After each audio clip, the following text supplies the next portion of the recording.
Welcome to this episode of the Morning Tea Marketing Misses. For the purpose of our group getting together is to offer valuable tips to small business owners and sole traders to improve their online presence and communicate more effectively to reach a larger audience. Up a little bit for the month of April because we're talking about different health aspects.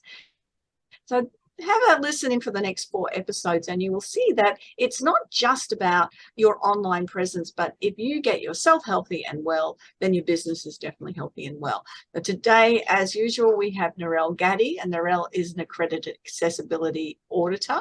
We have Kate Smith. She is a graphic designer for service and experience-based businesses. And Jan Roach is with BizConnect Web Designs, but she's also got a little sideline happening, which you will just love hearing about in the next discussion chat. And I think Narelle, you're going to introduce me. And we have the wonderful Janeen Vosper. Janeen is speech perfect, and Janeen works with women to remove their barriers and help them improve their speech, their communication methods, and just improve their lives. Over to you, Janeen. Thank you very much, Narelle.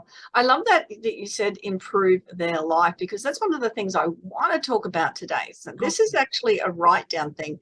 If people aren't driving or walking the dog and, you know, maybe they've got the opportunity to write things down, I want to talk about things that drain our energy that we may not have to either put up with or do, but there might be things that you've got happening in your life that you're just feeling overwhelmed. I know I've been working with a lot of people so far this year who are just feeling that state of there's so much stuff coming in, and we've hit April and they just feel absolutely inundated. They haven't really got to the goals and the things that they've wanted to achieve and put aside at the beginning of the year as this is my 90-day plan. And there's just so much stuff coming at them that they're feeling overwhelmed, and that's just totally draining their energies. I've got a list here of 11, and if you've got a great memory, awesome. If not, revisit this when you've got an opportunity to write things down. So the first, and I'd love feedback as we go along, and comments about it, because there's such an important point that, and everyone has the, you know, it affects them differently in their life and in their business. And the first one is to know your worth. That's such an important factor, isn't it? To know who you are and what you're worth, so that you can learn to say, well, the second one is learn to say no. What do you think, ladies? I'm making notes. Yes, 100% making notes. It is. Learning how to say no is invaluable, really, for your self-preservation. But you cannot learn to say no until you do know your worth. And that's what I find really interesting too. They're so connected, aren't they? Yeah, good point. I made a rule with myself at some point, and this was actually more of a personal social thing. I'd just say yes to all the invitations. So, oh, you want to come to a party? Yes. And I'd end up with so much in my calendar that I felt overwhelmed and I wasn't enjoying any of it. So now I make a rule with myself. If someone invites me to something, I never answer right away. I have to give myself at least 15 minutes. If it's a text, or just say, oh, I'll get back to you on that one. I can't say right now, look at my calendar, and make a proper decision whether this is going to head me towards burnout, and should I say yes. Yeah, it's a great idea, that time factor, isn't it? Rather than, and that's, and an automatic no is something that people say as well. So learning to say no, but not saying no that you miss out on opportunities. Yeah. That's really clever, Kate. I love that. Yeah. Number 3 is set your priorities. Now I mentioned 90-day plan and writing your goals. If you've got your goals written down and you've got your 90-day plan, then it's much easier to stay on track. And number 4 is set clear boundaries, which goes well with that one. And that's where I also get caught up, because I sometimes don't set clear boundaries, and particularly with my boys, in that they are learning to set boundaries for me to say, Mum, we're adults now, don't cross that line. And that's good. But if they'll say, oh, Mum, we need, oh, yeah. Oh, Mum, can you, oh, yeah, I can do that. Oh, Mum, oh, yeah, look, I'm coming, look, oh, heck, I can't. Yeah, and I've got to learn to set that boundary to do 2 things. Kate, I like your idea. not to say yes straight away to my sons because they are adults, but 2, to identify that I need to set a boundary now because they are adults. Yeah, look after themselves a bit. I was wondering, Janeen, with your third point, setting your priorities. So I did quite an extensive goal setting procedure before Christmas, before the end of the year, and I have it all written down, and there's so much that I've not managed to tick off already. Breaking it up into 90-day plans, Kate, means that you just stay focused on that activity for that 3 months. And I see what you're saying, like only have one major activity per quarter. Yes. Gotcha. Okay. Yeah, I've put too many things in, I think. Yeah, it's amazing what you can achieve when that is your priority for that period of time. Okay. And then break it down into weeks. So if that, and then you can break down those weeks into your 5 days going, okay, well then if it's, let's make 30 phone calls a month, then you break that down into your 4 weeks. I could have made 28. There we go, 7 phone calls, and then one every, day or so, rather than trying to think I've got to make 30 phone calls right now. Okay. Yeah, gotcha. Yeah. Number 5 is accept the fact that you can't please everybody. And number 6 is don't let other people manipulate you, which they sort of go together as well. Like, we try to please everybody. I learned that many years ago when I was teaching aerobics, that you cannot please everybody. So you just do the best that you can do, and you get the skills to do it as well as you possibly can. And that manipulating, it means that, again, stay true to who you are and honor yourself. Yeah. Wow.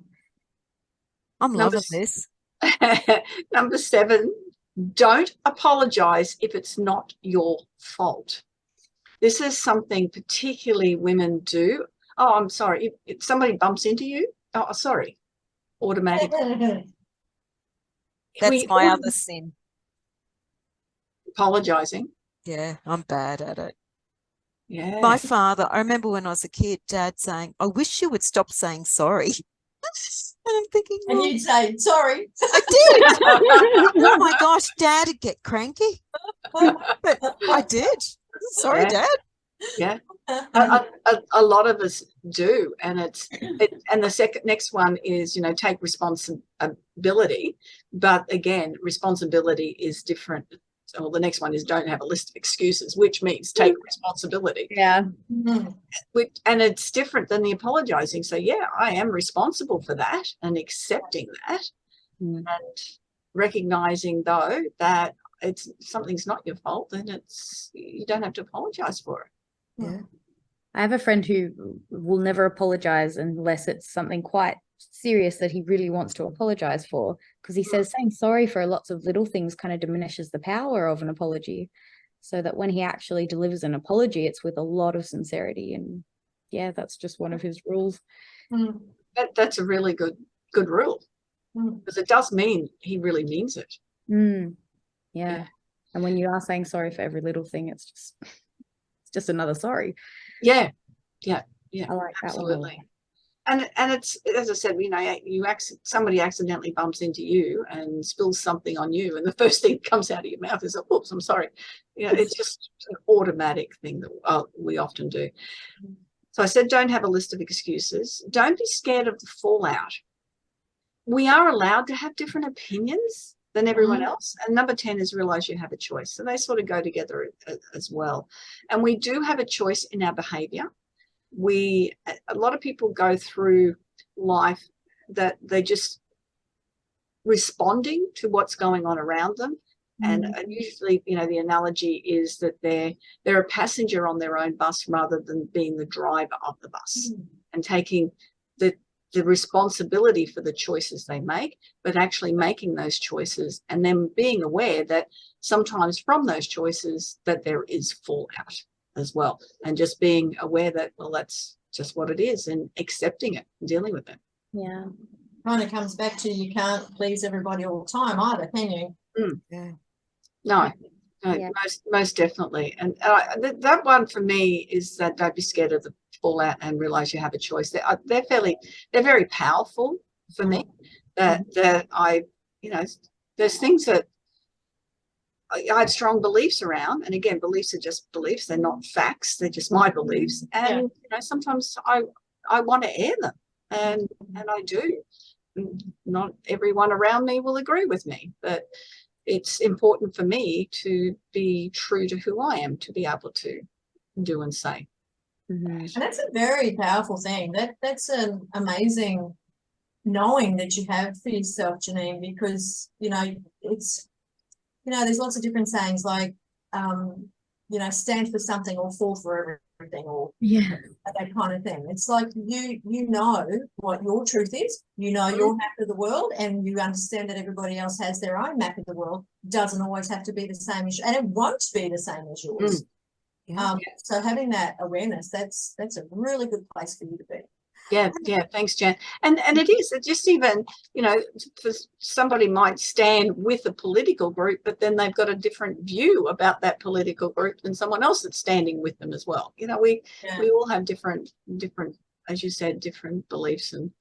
But the other thing with that, your beliefs and things, is if people don't voice their beliefs, there's that mental drain, isn't there? Because you just don't feel that you're, and this is where I love you calling the energy drainers, because you come back and you say, well, I won't say anything because, no one's going to listen anyway, or I might get some backlash. So you're diminishing yourself every time you do that.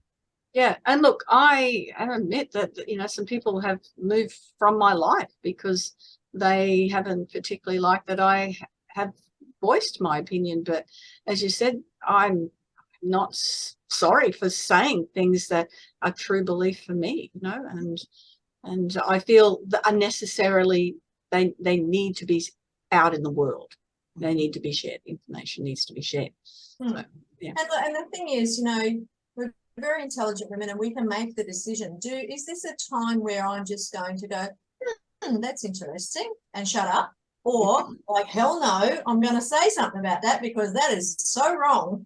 And you feel it in your body when you need to say something. And I think it comes down to your integrity too. If you know you need to say something and you don't, you're going to feel not okay with yourself. Should have said something. Yeah. I love that. Yeah. Very energetic. And number 11 is the most important one.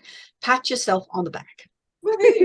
That's part of it, isn't it? That's to recognize that you've achieved something, even if it's a little small step along the way, or part of your 90-day plan, whatever you're doing, that small step, great work, pat yourself on the back and recognize that you've achieved something that other people can't. Particularly, we do a lot of things, particularly when we're talking a lot online, when we're all learning from each other big time. And the things that we can do now that we would never thought we could do or understand, but a lot of other people don't necessarily have the skills that we have. So recognize it, honor it, and definitely pat yourself. Celebrate it. Yeah. Which is, one of the coolest things to do. It's so that's the 11. And, I love it. I seriously love that, Janeen, because it really encompasses what you teach and what you talk to people about all the time as well anyway, doesn't it? It's, say what you believe. Stick up. Most definitely. Sorry.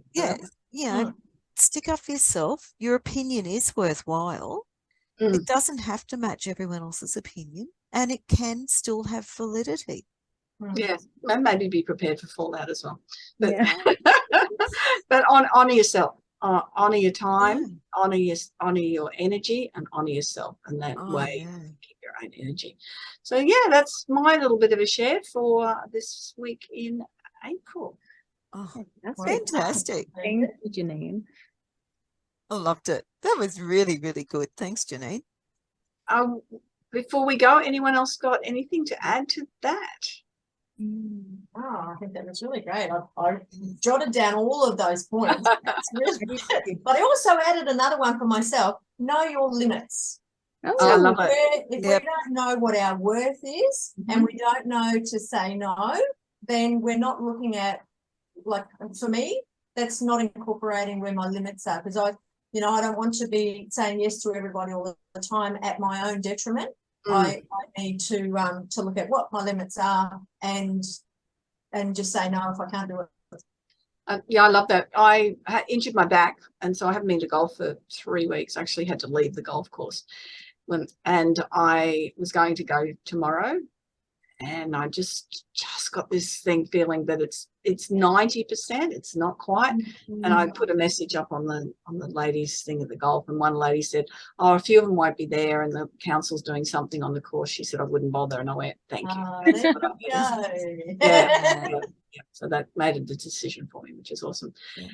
Well, that's another episode of the Morning Tea Marketing Misses and our conversation and chat. I hope you've enjoyed it. Remember to subscribe to this channel and share it across everything, because we want to be able to gift this information and also leave a comment, because we want to know what you're feeling, what you're learning, and anything else that you've got us that you particularly want us to share.